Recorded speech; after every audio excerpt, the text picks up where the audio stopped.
Bonjour, c'est Joyce, avec plaisir que je vous retrouve pour la deuxième partie des prédictions astrologiques en 2025, avec l'entrée d'Uranus dans le signe des Gémeaux. Avec cette configuration, attendez-vous au branle-bas de combat dans votre vie.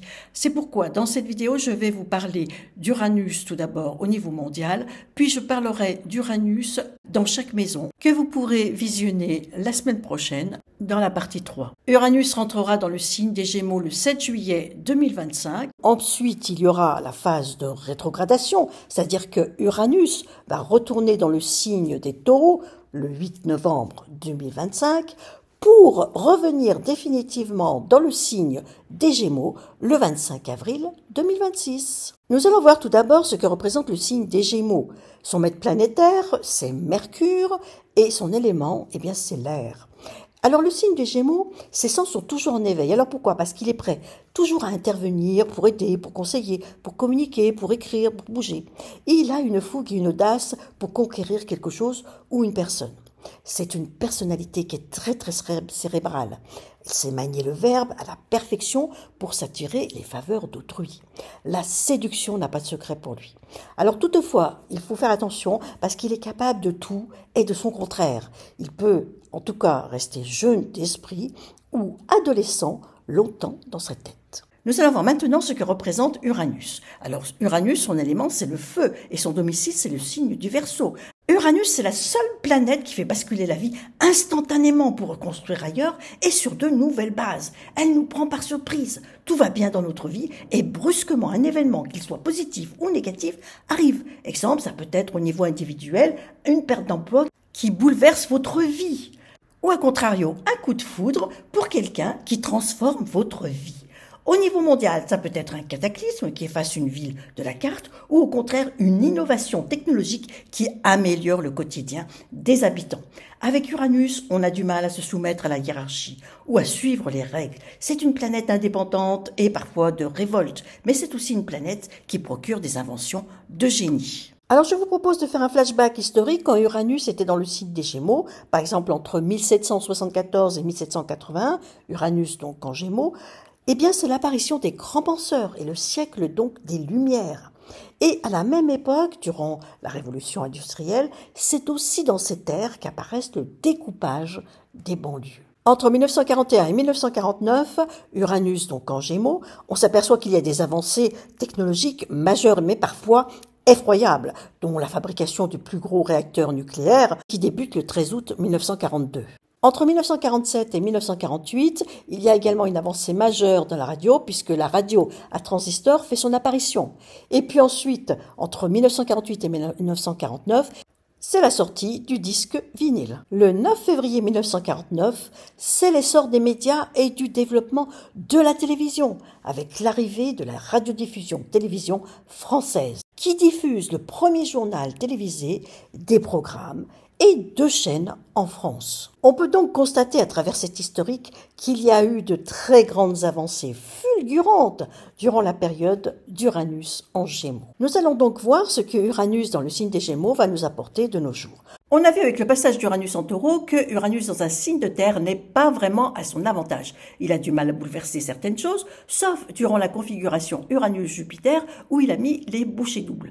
Il y a eu toutefois des chamboulements pour bâtir différemment dans les domaines des finances, l'agriculture, les ressources naturelles, le climat, l'environnement, l'écologie et la famille, surtout au moment du Covid qui a engendré des divisions dans le but de reconstruire différemment.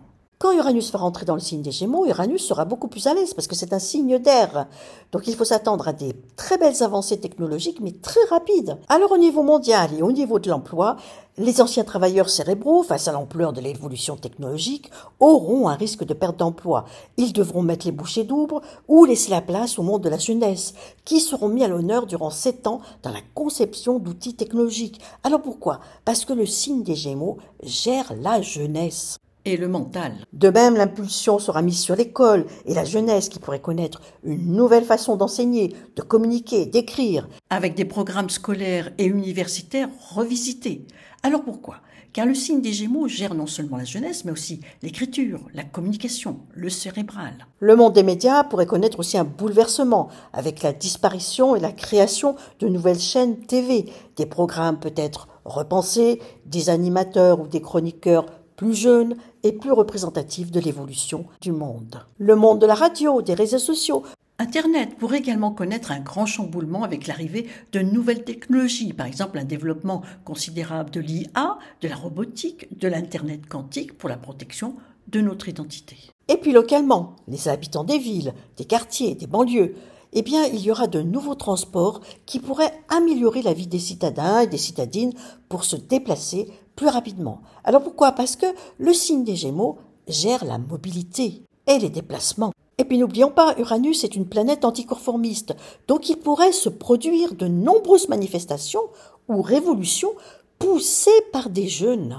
Et puis des armes plus puissantes pourraient être fabriquées, bombes, drones, armes nucléaires ou chimiques, ultra rapides pour frapper plus loin et plus juste la cible. L'aérospatiale sera également mise à l'honneur avec la fabrication d'engins spatiaux, par exemple des navettes, des fusées, des satellites, qui iront plus vite et plus loin pour conquérir l'espace. Alors au niveau individuel, seront touchés un peu plus ceux qui auront leur Uranus natal dans le signe des Sagittaires en opposition à Uranus dans le signe des Gémeaux. Les âges des oppositions d'Uranus à lui-même peuvent varier, entre 40 et 44 ans selon le thème de naissance. C'est ce qu'on appelle communément la crise de la quarantaine. Ce sont des âges de prise d'indépendance, de séparation avec des schémas familiaux, de rupture d'emploi ou de couple. Ces âges demandent une grande liberté qui se crée souvent par des crises. Idem pour ceux qui auront leur Uranus natal en Vierge ou en Verseau, au carré à Uranus en Gémeaux. Alors selon le thème de naissance, les âges peuvent varier entre 20 et 22 ans pour le premier carré d'Uranus à lui-même et entre 61 et 63 pour le dernier carré d'Uranus à lui-même. Les crises sont à peu près similaires à se citer avec l'opposition. Alors la vie étant plus longue, il est bon de parler aussi du retour d'Uranus sur sa position natale autour des 84 ans. Alors à cet âge, on est parfois psychologiquement peu stable, soit du fait d'émotions exacerbées, soit inhibées. C'est un âge de chamboulement de domicile, d'activité, de couple, etc. C'est la période où l'on se libère et se sépare du cadre familial ou environnemental. En tout cas, côté santé, il faudra faire attention aux problèmes de cœur ou d'irrigation du cerveau. Pour tous les habitants, la maison où se trouve Uranus en transit dans le signe des Gémeaux, c'est là où vous devriez avoir des bouleversements de vie. C'est ce que nous verrons dans la prochaine vidéo, dimanche prochain, avec la partie 3. Voilà, j'ai terminé cette vidéo, j'espère qu'elle vous aura plu. Si vous avez aimé, n'hésitez pas à liker, à partager et à vous abonner. Alors pour ceux qui m'ont déjà consulté, si vous souhaitez des informations complémentaires sur Uranus en Gémeaux, n'hésitez pas à demander une consultation de suivi par mail. Par contre, pour ceux qui ne m'ont jamais consulté, vous pouvez me contacter pour demander une consultation en recopiant le lien que vous retrouverez dans la description. Pour ma part, je vous donne rendez-vous dimanche 21 décembre pour la partie 3 qui concernera donc Uranus en Gémeaux dans les maisons astrologiques. Je vous dis au revoir et à bientôt.